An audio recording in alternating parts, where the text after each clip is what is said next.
বন্ধুরা, স্ক্রিনের এই হেডলাইনটি একবার লক্ষ্য করুন। ইন্ডিয়া টুডে পরিষ্কার লিখছে, Iran rights thank to India on fresh wave of missile launches at Israel. আপনি ঠিকই দেখছেন, যে মিসাইলগুলো ইসরায়েলের আকাশে আগুনের বৃষ্টি নামাচ্ছে তার গায়ে আমাদের দেশের নাম লেখা। কিন্তু কেন? ভারত কি তবে অজান্তেই এই বিধ্বংসী যুদ্ধের অংশীদার হয়ে গেল, নাকি এর পেছনে লুকিয়ে আছে তেহরানের কোনো গভীর চাল? আজকের ভিডিওতে এই অদ্ভুত অথচ বাস্তব রহস্য পর্দাফাশ করব। আমি সুশোভন, সঙ্গে থাকুন শেষ পর্যন্ত। বন্ধুরা, এএনআই এর এই এক্সক্লুসিভ রিপোর্টটি একবার মন দিয়ে দেখুন। হেডলাইনে পরিষ্কার বলা হচ্ছে, Iran launches 83rd wave of retaliatory strikes on US Israeli assets. একবার কল্পনা করুন তো, 83 নম্বর দফার হামলা।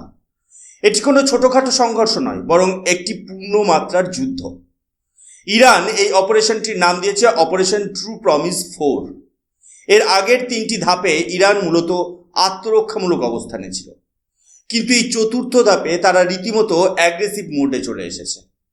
ইরানের সামরিক মুখপাত্র ব্রিগেডিয়ার জেনারেল রামাজান শরীফ একটি প্রেস কনফারেন্সে জানিয়েছেন যে এটি কোনো সাধারণ হামলা নয়, এটি একটি saturated combined drone and missile assault. এর মানে কি? এর মানে হলো তারা একসাথে কয়েকশো ড্রোন এবং মিসাইল আকাশপথে পাঠাচ্ছে, যাতে ইসরায়েলের আয়রন ডোম বা আমেরিকার পেট্রিয়ট মিসাইল সিস্টেম পুরোপুরি বিভ্রান্ত হয়ে যায় এবং অন্তত কিছু মিসাইল লক্ষ্যভেদে সফল হয়।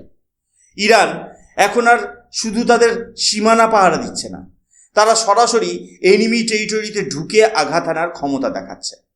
এবার ন্যাশনাল হেরাল্ডের এই চাঞ্চল্যকর ব্রেকিং নিউজটি দেখুন। এখানে লেখা, IRGC claims strike on US marines in Kuwait.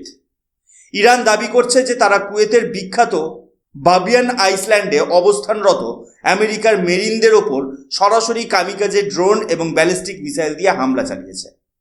কুয়েতের এই দ্বীপটি কৌশলগতভাবে অত্যন্ত গুরুত্বপূর্ণ, কারণ এখান থেকেই পারস্য উপসাগরের ওপর নজরদারি চালায় মার্কিন নৌবাহিনী। ইরান বলছে তারা সেখানে মার্কিন সেনাদের কমপ্লিট এলিমিনেশন বা সম্পূর্ণ নির্মূলের দাবি করছে। যদি এই দাবি 1% সত্যি হয়, তবে এটি আমেরিকার জন্য দ্বিতীয় পার্ল হারবার বা ভিয়েতনাম যুদ্ধের চেয়েও বড় সামরিক বিপর্যয় হতে পারে। তবে মনে রাখবেন, এটি ইরানের একটি অত্যন্ত শক্তিশালী সাইকোলজিক্যাল ওয়ারফেয়ার বা মনস্তাত্ত্বিক যুদ্ধের অংশ। ইরান এখানে পৃথিবীকে মেসেজ দিচ্ছে যে আমেরিকা আর এই অঞ্চলে নিরাপদ নয়। তারা চায় কুয়েত, কাতার এবং ইউএইর মতো দেশগুলো ভয় পেয়ে যেন মার্কিন সামরিক ঘাঁটিগুলো তাদের দেশ থেকে সরিয়ে দেয়। একদিকে মার্কিন ড্রোনগুলো ইরানের আকাশে নজরদারি চালাচ্ছে, আর অন্যদিকে ইরান সরাসরি আমেরিকার সেনাদের মূল ঘাঁটিতে আঘাত হানার দাবি করছে। এই হাই স্টেক জিওপলিটিক্যাল গেম এখন এমন এক পর্যায়ে পৌঁছেছে যেখান থেকে ফিরে আসার পথ খুব সংকীর্ণ। টাইমস অফ ইন্ডিয়ার এই রিপোর্টটি একবার ভালো করে লক্ষ্য করুন। হেডলাইনে বলছে, people of India, Germany, thank you written on missile. এটি কোনো এডিট করা ছবি নয়, এটি একটি আন্তর্জাতিক সংবাদ মাধ্যমের খবর। শুধু ভারত নয়, জার্মানি, স্পেন, এমনকি পাকিস্তানের সাধারণ মানুষের নামও ইরানি ব্যালিস্টিক মিসাইলের গায়ে খোদাই করা হয়েছে। কিন্তু প্রশ্ন হলো, ইরান কি সত্যি ভারতের ভালোবাসা পাচ্ছে, নাকি এটি তেহরানের একটি গভীর ডিপ্লোম্যাটিক ট্র্যাপ বা কূটনৈতিক ফাঁদ? এখন আপনার মনে প্রশ্ন আসতে পারে, ভারত কি তবে গোপনে ইরানকে সমর্থন করছে? দেখুন, ভারত সবসময়ই পিস অ্যান্ড স্টেবিলিটি বা বিশ্ব শান্তির পক্ষে, অথচ ইরান তাদের মারণাস্ত্রের গায়ে আমাদের দেশের নাম লিখে পৃথিবীকে এটা বোঝানোর চেষ্টা করছে যে বিশ্বের সবচেয়ে জনবহুল গণতান্ত্রিক দেশ ভারত এখন তাদের পাশে। এটা আসলে একটি নিখুঁত জিওপলিটিক্যাল প্রোপাগান্ডা বা প্রোপাগান্ডা যুদ্ধ। ইরান খুব ভালো করেই জানে যে ভারতের সাথে ইসরায়েলের স্ট্র্যাটেজিক পার্টনারশিপ কতটা মজবুত। প্রতিরক্ষা থেকে শুরু করে কৃষি, সব ক্ষেত্রে ভারত ও ইসরায়েল এখন একে অপরের পরিপূরক। ঠিক এই জায়গাটাতেই ফাটল ধরাতে চাইছে ইরান। ইরান কেন ইন্ডিয়াকে ধন্যবাদ দিচ্ছে? এর পেছনে একটা ছোট প্রেক্ষাপট আছে। ইরান যখন এই যুদ্ধের ফলে ভয়াবহ আর্থিক সংকটে বা ওষুধের অভাবে ভুগছিল, তখন ভারতের সাধারণ মানুষ এবং কিছু স্বেচ্ছাসেবী সংগঠন মানবিক খাতিরে হিউম্যানিটেরিয়ান এইড বা ত্রাণ পাঠিয়েছিল। ভারত সরকারও ইরানের সাধারণ মানুষের কথা ভেবে চিকিৎসা সরঞ্জাম সরবরাহ করেছে, কিন্তু ইরান এই মানবতাকে এখন তাদের যুদ্ধের ঢাল হিসেবে ব্যবহার করছে। তারা এই সাহায্যকে এমনভাবে প্রজেক্ট করছে যেন ভারত এই যুদ্ধে তাদের সামরিক পার্টনার। এটি মূলত ভারত ও ইসরায়েলের মধ্যে ভুল বোঝাবুঝি তৈরি করার একটা অত্যন্ত সূক্ষ্ম এবং বিপজ্জনক চাল। ভারত কখনোই চায় না তাদের নাম কোনো এমন অস্ত্রের সাথে জড়িয়ে থাকুক যা কোনো নিরপরাধ মানুষের রক্ত ঝরাবে। ইরানের এই থ্যাংক ইউ ইন্ডিয়া স্লোগানটি আসলে একটি ন্যারেটিভ ওয়ারফেয়ার, যার মাধ্যমে তারা গ্লোবাল সাউথের দেশগুলোকে আমেরিকার বিরুদ্ধে একজোট করার চেষ্টা করছে। কিন্তু ভারতের বিদেশ নীতি অত্যন্ত স্পষ্ট, আমরা কারো পক্ষ নিচ্ছি না, আমরা শান্তির পক্ষ নিচ্ছি। ইরান যেভাবে আমাদের নাম ব্যবহার করছে তা আন্তর্জাতিক মহলে ভারতের নিরপেক্ষ ভাবমূর্তিকে কালিমালিপ্ত করার একটি অপচেষ্টা ছাড়া আর কিছুই নয়। ইরান এখন তাদের অ্যাসিমেট্রিক ওয়ারফেয়ার টেকনিক ব্যবহার করছে। তাদের লক্ষ্য খুব পরিষ্কার, মধ্যপ্রাচ্য থেকে আমেরিকান প্রভাব পুরোপুরি মুছে ফেলা। তাদের দাবি অনুযায়ী প্রায় 13টি মার্কিন ঘাঁটি এখন আনইনহ্যাবিটেবল বা বসবাসের অযোগ্য। ট্রাম্প প্রশাসন যখন ইরানের ওপর টোটাল স্যাংশন জারি করছে, ইরান তখন তাদের সস্তা সুইসাইড ড্রোন দিয়ে আমেরিকার দামি এয়ার ডিফেন্স সিস্টেমগুলোকে নাস্তানাবুদ করে দিচ্ছে। এটা কোনো একটি যুদ্ধ নয়, এটি একটি গ্লোবাল পাওয়ার স্ট্রাগল। বন্ধুরা, যুদ্ধের ভয়াবহতা শুধু বারুদ আর লাশের স্তূপে সীমাবদ্ধ থাকে না। দ্য গার্জিয়ানের এই চাঞ্চল্যকর রিপোর্টটি একবার ভালো করে লক্ষ্য করুন। হেডলাইনে বলা হচ্ছে, Tehran's toxic cloud, satellite image show oily fires burned for days. Israel এবং আমেরিকার পাল্টা হামলায় ইরানের বিশাল বিশাল তেল সংশোধনাগার এবং রিফাইনারিগুলো এখন আগুনের কুণ্ডলী। উপগ্রহ চিত্রে দেখা যাচ্ছে এই আগুনের লেলিহান শিখা থেকে বের হওয়া ঘন কালো ধোঁয়া তেহরান সহ ইরানের আকাশকে পুরোপুরি ঢেকে ফেলেছে। এই ধোঁয়া সাধারণ কোনো ধোঁয়া নয়, এটি হলো কয়েক হাজার টন অপরিশোধিত তেল পোড়ার বিষাক্ত কেমিক্যাল। আর ঠিক এই জায়গা থেকেই শুরু হয়েছে এক নতুন ধরনের প্রাকৃতিক বিপর্যয়। দৃষ্টি আইএসের এই স্টাডি রিপোর্টটি দেখুন। তারা এই ভয়াবহ ঘটনাকে বর্ণনা করেছে ব্ল্যাক রেইন বা কালো বৃষ্টি হিসেবে। বিষাক্ত কার্বন এবং তেলের কণা যখন আকাশের মেঘের সাথে মিশে যাচ্ছে, তখন বৃষ্টির সাথে জল নয়, ঝরে পড়ছে আঠালো তেলের ফোঁটা। ভাবুন তো, আপনার বাড়ির ছাদে বা ফসলের ক্ষেতে জলের বদলে বিষাক্ত তেলের বৃষ্টি পড়ছে।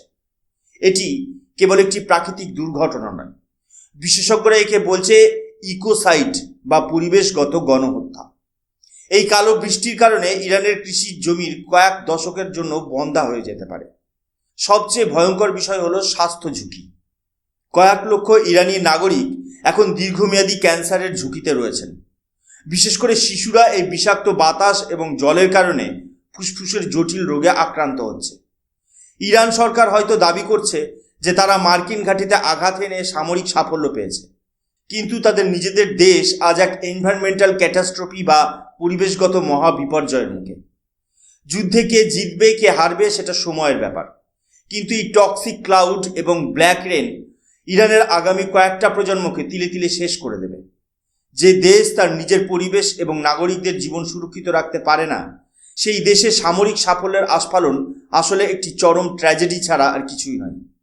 আশ্চর্যজনক বিষয় হলো, এই ইরান যুদ্ধকে কেন্দ্র করে পশ্চিমী দুনিয়ার সবচেয়ে শক্তিশালী সামরিক জোট ন্যাটোর ভেতরেও এখন বড়সড় ফাটল দেখা দিয়েছে। জার্মানির চ্যান্সেলর এবং স্পেনের রাষ্ট্রপ্রধানরা পরিষ্কার ভাষায় জানিয়ে দিয়েছে, this is not our war. অর্থাৎ ইরানের সঙ্গে আমেরিকার এই ব্যক্তিগত লড়াইয়ে ইউরোপ নিজেদের জড়িয়ে ফেলতে চাইছে না। ইরান ঠিক এই সুযোগটাই কাজে লাগিয়েছে। তাদের মিসাইলের গায়ে জার্মানি এবং স্পেনের নাম লিখে তারা বিশ্বকে এক ভয়ঙ্কর মেসেজ দিচ্ছে। তারা দেখাতে চাইছে যে আমেরিকার তথাকথিত পরম মিত্ররাও এখন এই অন্যায় যুদ্ধের বিপক্ষে। এটি ইরানের একটি অত্যন্ত কৌশলী ন্যারেটিভ ওয়ারফেয়ার। তারা ইউরোপের এই নিরপেক্ষতাকে নিজেদের পক্ষে জনমত হিসেবে ব্যবহার করছে। জার্মানি মনে করছে এই যুদ্ধ দীর্ঘায়িত হলে গোটা ইউরোপে একটি ইকোনমিক ক্যাটাস্ট্রফি বা অর্থনৈতিক মহা বিপর্যয় নেমে আসবে।